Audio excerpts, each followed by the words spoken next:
Dracula by Bram Stoker. Chapter 1. Jonathan Harker's Journal. Kept in shorthand. May 3rd. Biarritz. Left Munich at 8:35 p.m. on May 1st, arriving at Vienna early next morning. Should have arrived at 6:46, but train was an hour late. Budapest seems like a wonderful place from the glimpse which I got from the train and the little I could walk through the streets. I feared to go very far from the station, as we had arrived late and would start as near the correct time as possible. The impression I had was that we were leaving the west and entering the east. The most western of splendid bridges over the Danube, which is here of noble width and depth, took us among the traditions of the Turkish rule.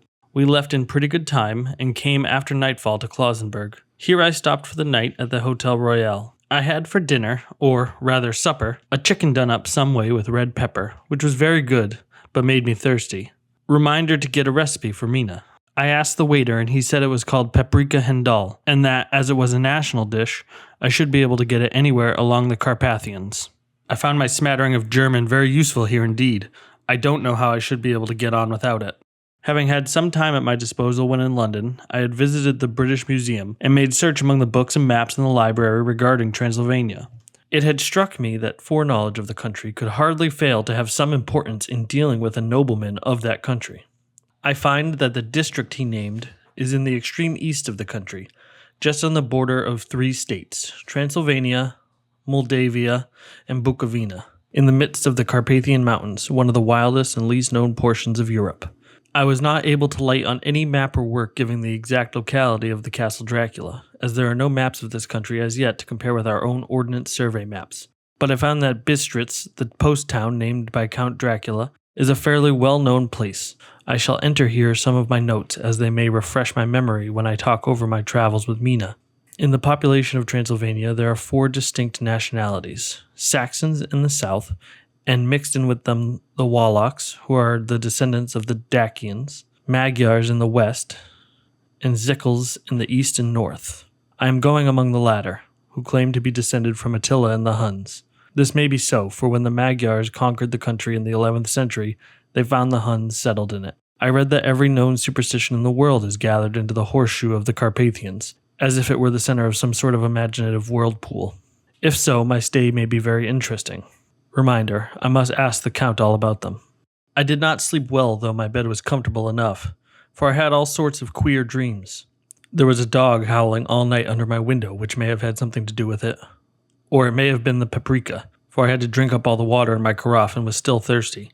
Towards morning I slept and was wakened by the continuous knocking at my door, so I guess I must have been sleeping soundly then. I had for breakfast more paprika and a sort of porridge of maize flour, which they said was mamaglia, and eggplant stuffed with forcemeat, a very excellent dish which they called implatata. Reminder, get recipe for this also. I had to hurry breakfast, for the train started a little before 8, or rather, it ought to have done so. For after rushing to the station at 7:30, I had to sit in the carriage for more than an hour before we began to move. It seems to me that the further east you go, the more unpunctual are the trains. What are they to be in China? All day long, we seemed to dawdle through a country which was full of beauty of every kind. Sometimes we saw little towns or castles on the top of steep hills such as we see in old missals.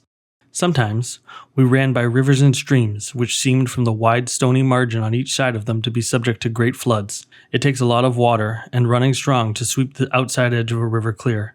At every station there were groups of people, sometimes crowds, and in all sorts of attire. Some of them were just like the peasants at home, or those I saw coming through France and Germany, with short jackets and round hats and homemade trousers, but others were very picturesque.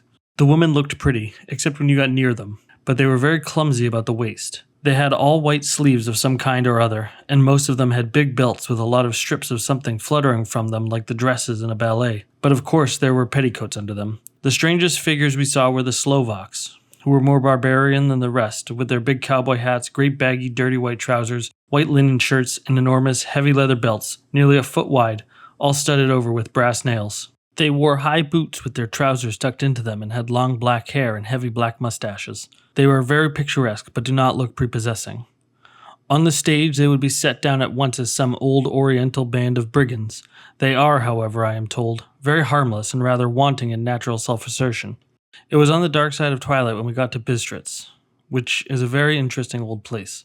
Being practically on the frontier, for the Borgo Pass leads from it into Bukovina. It has had a very stormy existence, and it certainly shows the marks of it. 50 years ago, a series of great fires took place, which made terrible havoc on 5 separate occasions. At the very beginning of the 17th century, it underwent a siege of 3 weeks and lost 13,000 people, the casualties of war proper being assisted by famine and disease.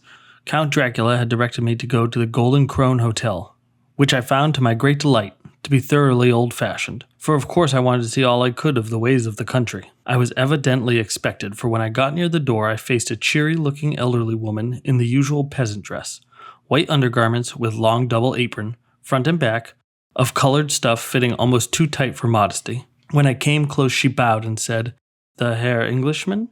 "Yes," I said, "Jonathan Harker."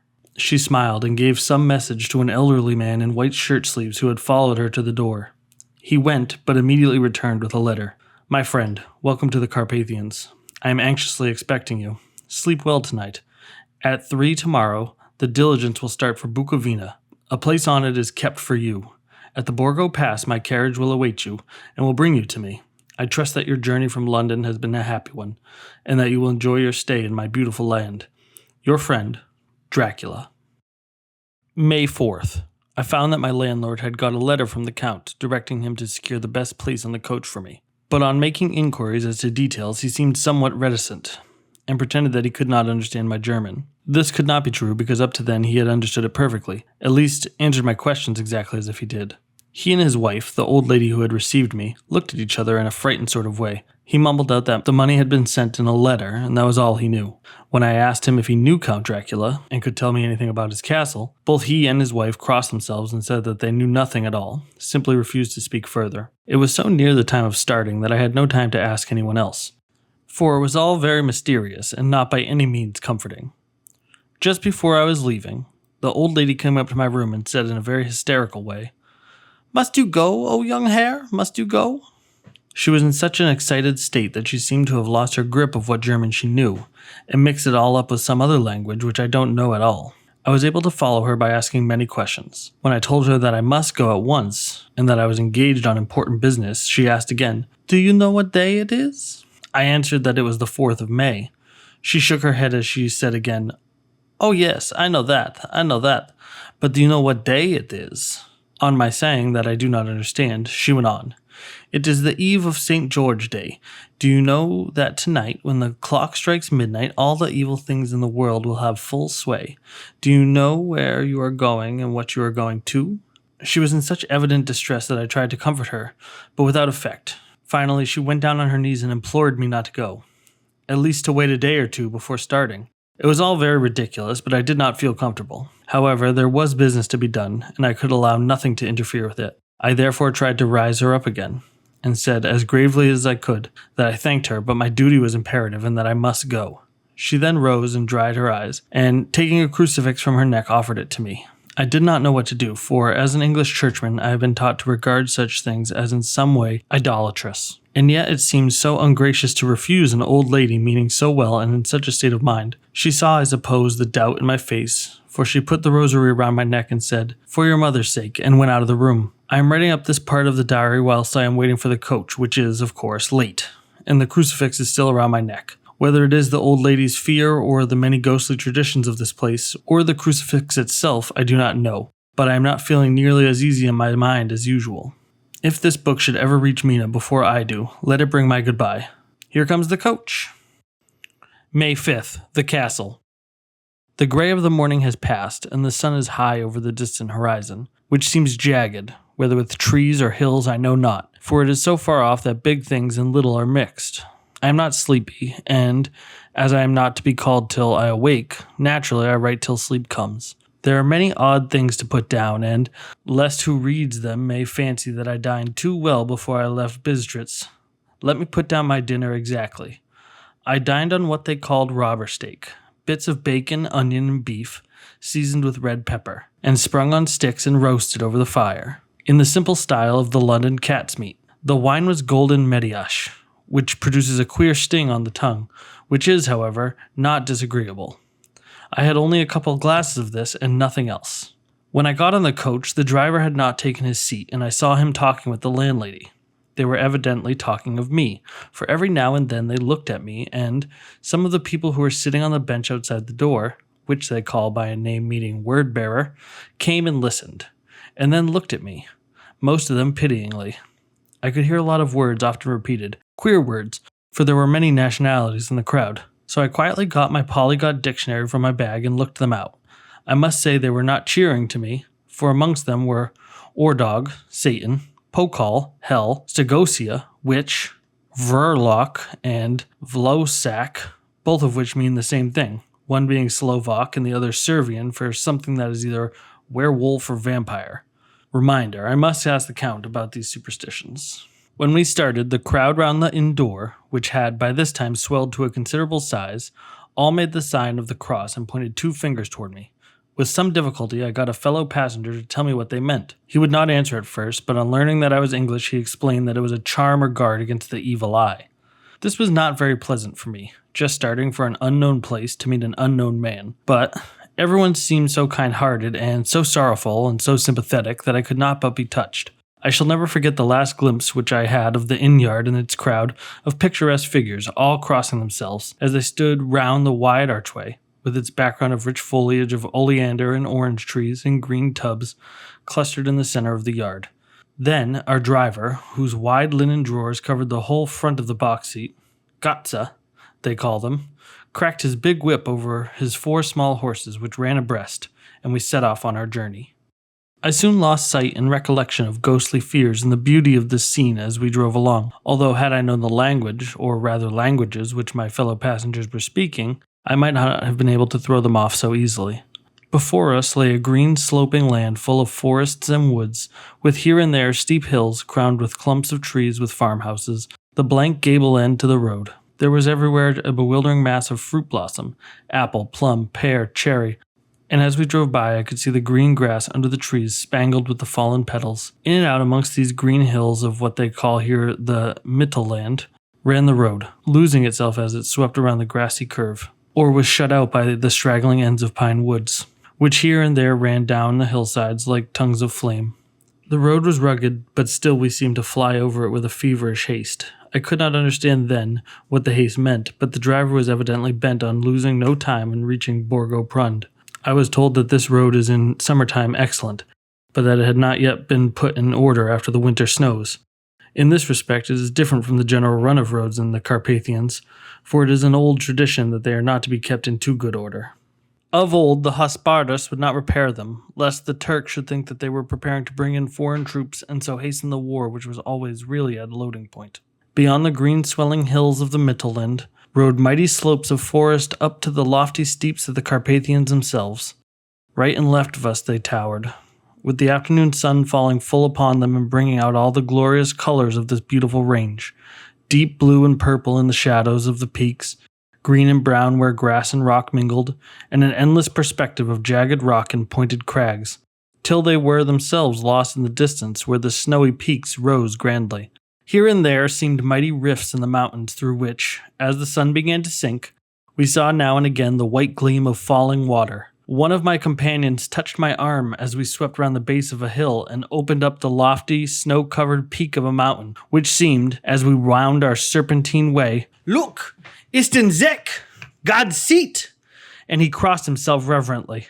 As we wound on our endless way, and the sun sank lower and lower behind us, the shadows of the evening began to creep round us. This was emphasized by the fact that the snowy mountain tops still held the sunset, and seemed to glow out with a delicate cool pink.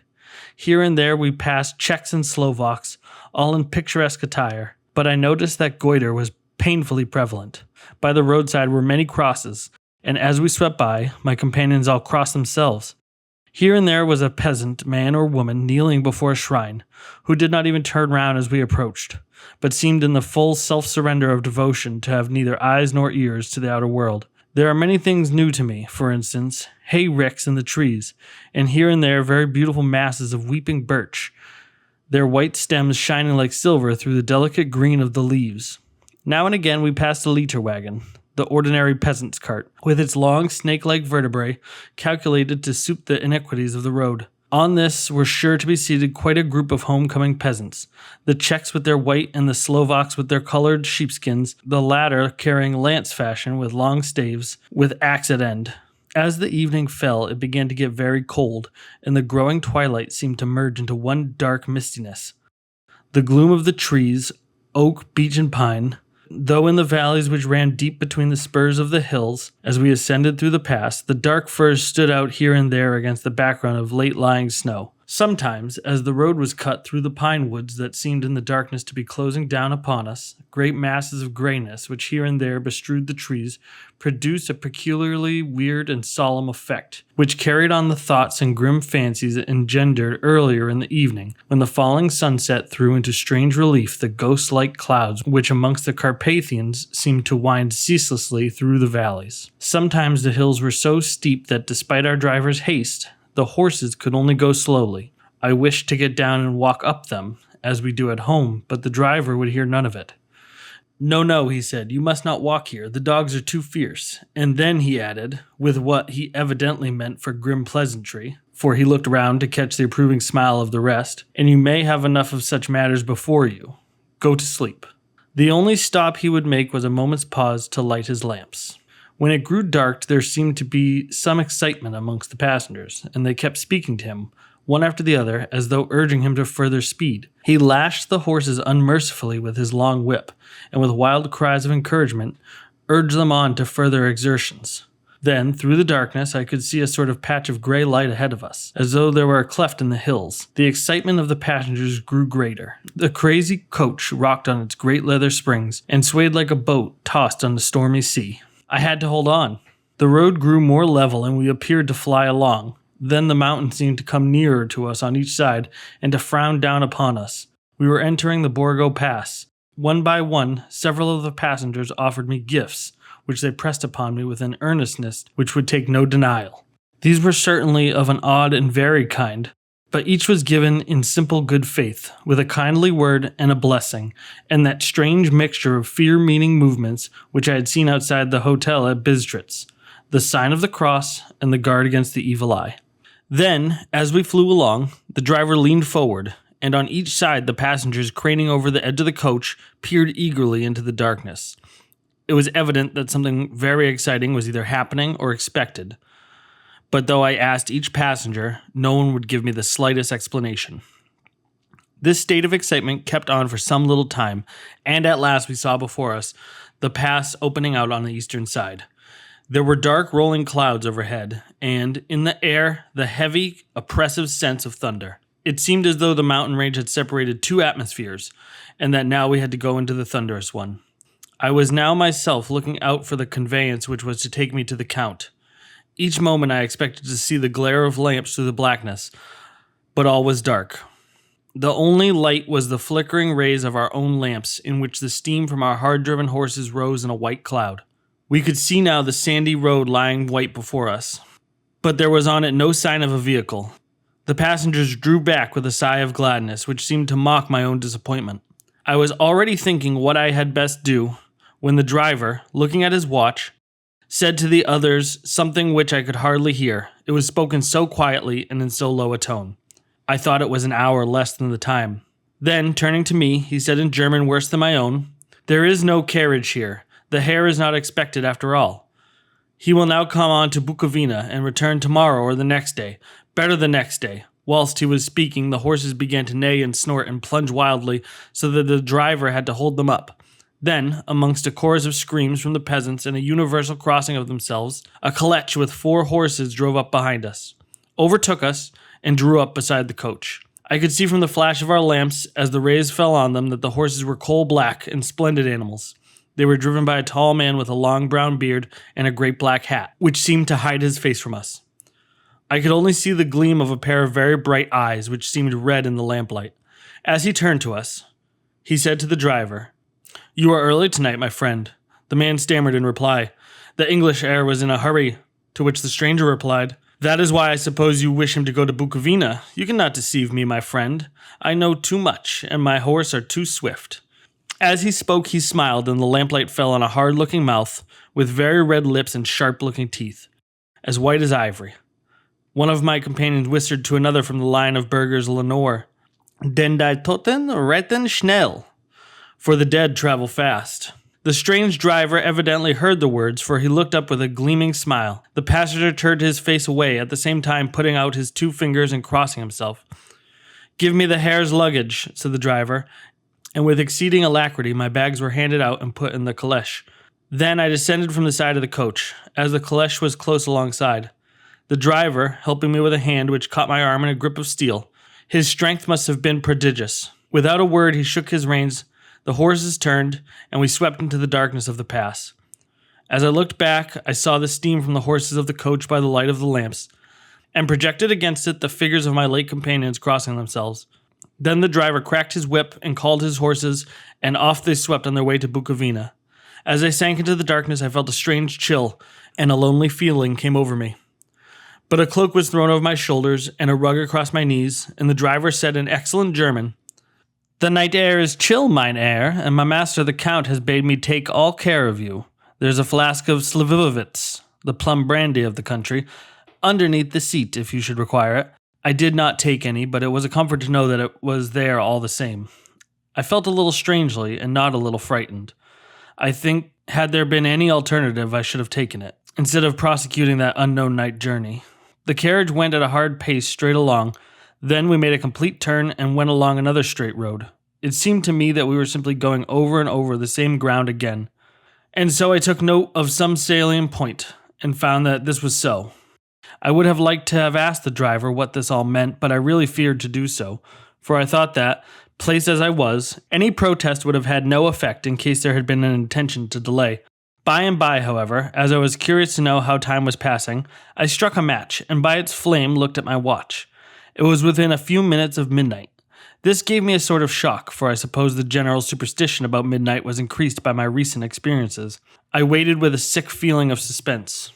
Then a dog began to howl somewhere in a farmhouse far down the road, a long, agonized wailing as if from fear.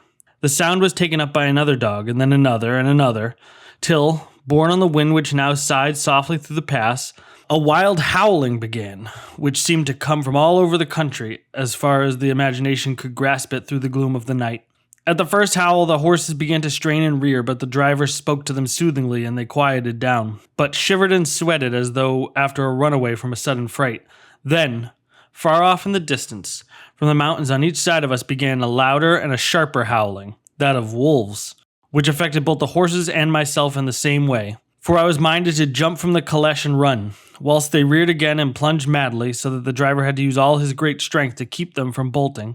In a few minutes, however, my own ears got accustomed to the sound, and the horses so far became quiet that the driver was able to descend and to stand before them. He petted and soothed them, and whispered something in their ears, as I have heard of horse tamers doing, and with extraordinary effect. For under his caress they became quite manageable again, though they still trembled.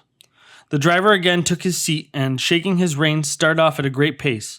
This time, after going to the far side of the pass, he suddenly turned down a narrow roadway which ran sharply to the right. Soon we were hemmed in with trees, which in places arched right over the roadway till we passed as though through a tunnel. And again great frowning rocks guarded us boldly on either side.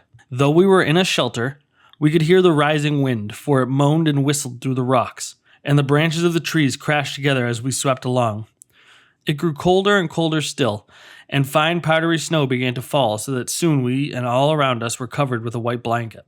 The keen wind still carried the howling of the dogs, though this grew fainter as we went on our way. The bang of the wolves sounded nearer and nearer as though they were closing round on us from every side. I grew dreadfully afraid, and the horses shared my fear. The driver, however, was not in the least disturbed. He kept turning his head to left and right, but I could not see anything through the darkness. Suddenly, away on our left, I saw a faint flickering blue flame. The driver saw it at the same moment. He at once checked the horses and, jumping to the ground, disappeared into the darkness. I did not know what to do, the less as the howling of the wolves grew closer. But while I wondered, the driver suddenly appeared again and without a word took his seat as we resumed our journey. I think I must have fallen asleep and kept dreaming of the incident, for it seemed to be repeated endlessly, and now, looking back, it is like a sort of awful nightmare.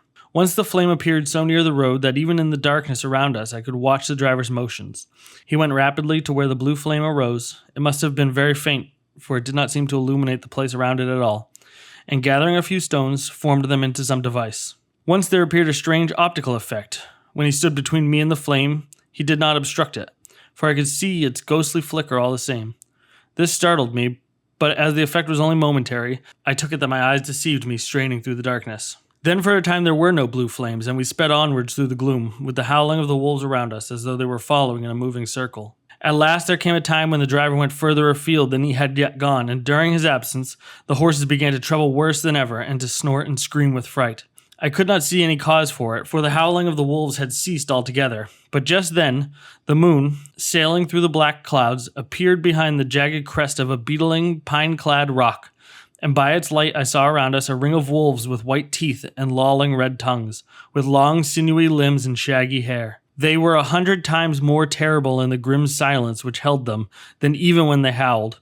For myself, I felt a sort of paralysis of fear. It is only when a man feels himself face to face with such horrors that he can understand their true import. All at once the wolves began to howl as though the moonlight had had some peculiar effect on them. The horses jumped about and reared, and looked helplessly around with eyes that rolled in a way painful to see. But the living ring of terror encompassed them on every side, and they had perforce to remain within it. I called to the coachman to come, for it seemed to me that the only chance was to try to break out through the ring and to aid his approach. I shouted and beat the side of the caleche, hoping by the noise to scare the wolves from the side so as to give me a chance of reaching the trap. How he came there I know not, but I heard his voice raised in a tone of imperious command, and, looking towards the sound, saw him standing in the roadway.